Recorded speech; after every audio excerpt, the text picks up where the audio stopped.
ਤਨਵੀਰ ਹੈ। ਹਾਂ 7-8 ਮਹੀਨੇ ਪਹਿਲਾਂ ਮੇਰਾ ਐਕਸੀਡੈਂਟ ਹੋਇਆ, ਪੱਟ ਟੁੱਟ ਗਿਆ। ਸਰਕਾਰੀ ਹਸਪਤਾਲ 'ਚੋਂ ਪਲੇਟਾਂ ਪਵਾਈਆਂ ਨੇ। ਬਚਪਨ ਤੋਂ ਮੈਂ ਪੋਲੀਓ ਦਾ ਮਰੀਜ਼ ਹਾਂ। ਪੋਲੀਓ ਦੀ ਵਜ੍ਹਾ ਨਾਲ ਮੈਂ ਸੱਜਾ ਬਾਜ਼ੂ ਮੇਰਾ ਤੇ ਲੱਤਾਂ ਵੀ ਕਮਜ਼ੋਰ ਨੇ। ਮੇਰੇ ਬੱਚੇ ਨਹੀਂ ਮੈਨੂੰ ਪੁੱਛ ਰਹੇ, ਮੈਂ ਸਾਰੀ ਦਿਹਾੜੀ ਇੱਥੇ ਹੀ ਪਿਆ ਰਹਿੰਦਾ।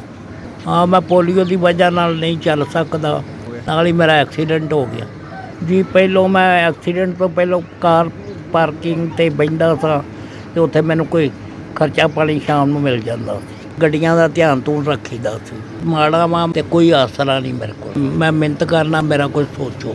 ਬੜੀ ਮਜਬੂਰੀ ਹੈ, ਖਾਣ ਪੀਣ ਤੋਂ ਆਵਾਜ਼ਾਰ, ਰਾਸ਼ਨ ਵੀ ਨਹੀਂ ਹੈਗਾ। ਜਾਂ ਨਾ ਕਰੇ ਤੇ ਨਾ ਸਹੀ। ਤੁਹਾਡੀ ਮਿਹਰਬਾਨੀ, ਖੁਦਾ ਦਾ ਵਾਸਤਾ ਮੇਰੀ ਮਦਦ ਕਰੋ।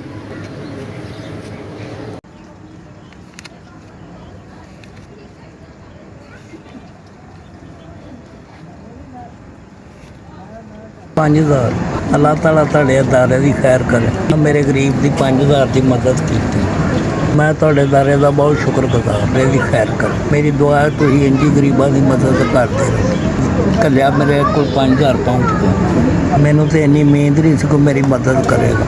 ਤੁਹਾਡੇ ਅਦਾਰੇ ਦੀ ਬੜੀ ਮਿਹਰਬਾਨੀ। ਤੁਸੀਂ 5,000 ਦੀ ਮਦਦ ਕੀਤੀ। ਮੈਂ ਰਾਸ਼ਨ ਪਵਾ ਲਾਂਗਾ ਜੀ।